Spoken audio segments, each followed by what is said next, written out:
काल जाहीर झालेल्या महाराष्ट्राच्या राज्याच्या अर्थसंकल्पामध्ये सिंधुदुर्ग जिल्ह्याला 1 रुपया किंवा सिंधुदुर्ग जिल्ह्याचा भ्रमनिरास झालेला आहे।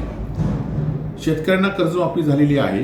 त्या कर्जमाफीमध्ये फक्त प्रोत्साहन पुरवण्याचा फायदा सिंधुदुर्ग जिल्ह्याच्या शेतकऱ्यांना होणार आहे, कारण पीक कर्जावर फक्त कर्जमाफी झालेली आहे। सिंधुदुर्ग जिल्ह्यातल्या शेतकऱ्यांनी आंबा बागायतदार, काजू बागायतदार यांनी सुद्धा कर्ज घेतलं होतं, यामध्ये हे शेतकरी नाही आहेत।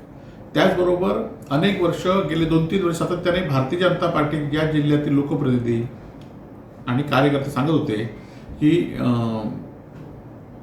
खावटी कर्ज माफ होणार म्हणून, आणि खावटी कर्ज माफ झालं म्हणून त्यांनी अनेक वेळा एकमेकांचे सत्कार करून घेतलेत। परंतु या खावटी कर्जासंदर्भात या अर्थसंकल्पामध्ये 1 रुपया तरतूद नाही आहे।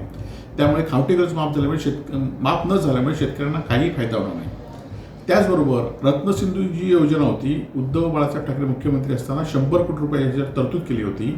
आता फक्त या योजनेला मुदतवाढ दिलेली आहे, परंतु अर्थसंकल्पामध्ये यासाठी तरतूद केली नाही आहे।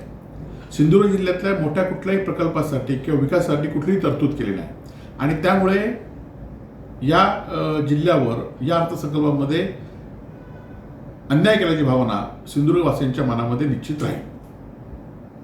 कोकण संवादच्या ताज्या घडामोडींसाठी चॅनलला सबस्क्राईब करा आणि बेल आयकॉनला क्लिक करा।